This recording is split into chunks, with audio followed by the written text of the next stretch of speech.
airing our predictions.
Correspondent Andrea Mitchell in our D.C. newsroom starts us off tonight. Andrea, good evening.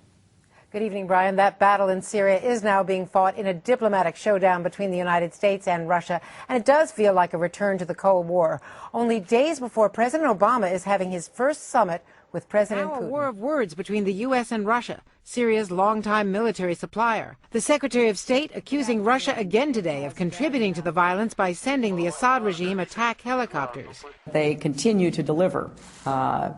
And we believe that the situation is spiraling towards civil war, and it's now time for everyone in the international community, including Russia, and all Security Council members, to speak to Assad with a unified voice. Civil war. If you take out this government, as we learned in Afghanistan and Iraq, you now become responsible for the country. And I don't think that should be our...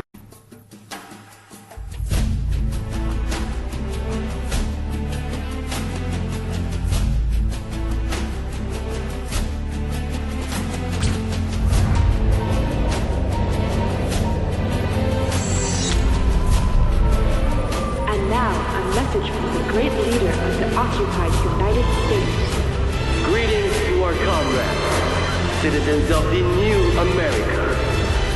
For the last 2 years, you have known sacrifice. And you have known loss. YouTube video shows it was a frightening sight in the skies over Israel and Turkey and Jordan. People thought it was a UFO. It quickly shot through the sky, bright and spiraling, before it disappeared into the night sky. It later made a lot more sense when we learned the Russians announced they had tested an intercontinental ballistic missile 6 minutes prior. Missile was believed to be about 180 miles above Earth, about half the distance to the International Space Station. Has occurred with Iran over suspending its nuclear program. At what point, General, will a military solution be the only one available? Well, you know, Josh, that's not my call to make. My job is to provide options on behalf of the Joint Chiefs and the combatant commander to the Commander-in-Chief, who will then determine when the current track, which, as you know, emphasizes political, diplomatic, and economic sanctions, when that path is exhausted, then he may come to that.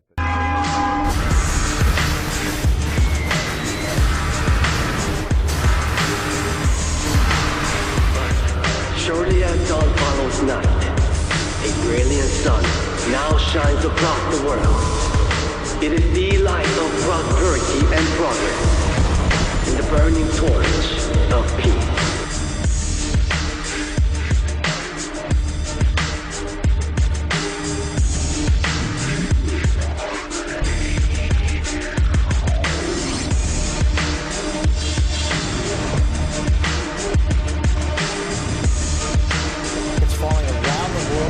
Fears of a global slowdown, and Josh is here to get us started. Yeah, good morning to you. And right now, right this minute, big worries on Wall Street this morning. Stocks have been tanking overseas today, plunging to their lowest levels in nearly 30 years. In Japan, Bianna Golodriga, GMA Weekend anchor, is watching it all for us right now. Good morning to you, Bianna. Good morning, Josh. And things are not looking good right now. Investors around the world are very concerned about the latest jobs report that shows the U.S. unemployment rate rising for the first time in nearly 1 year and job growth slowing dramatically.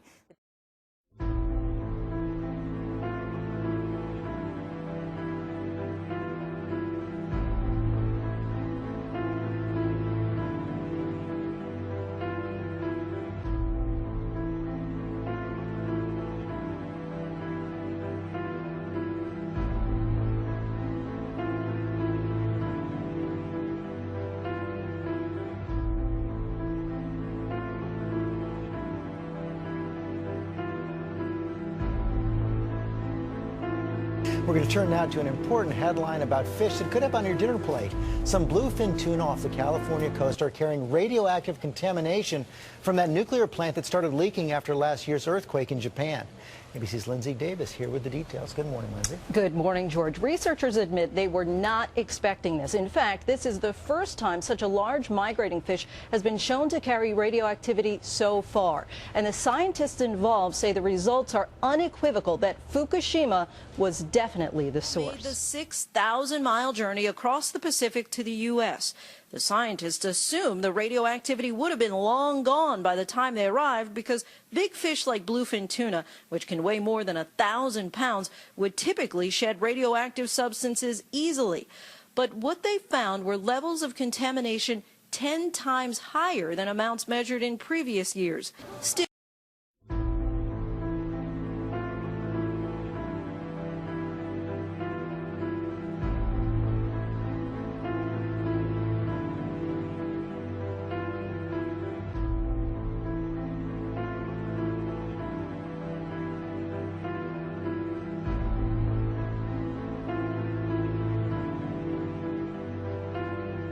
prosecutors say Montenegro killed her current boyfriend, 63-year-old Samuel Wiggins Jr., inside his own Diamond Bar home and then began chopping up his body. We believe she has a complete disregard for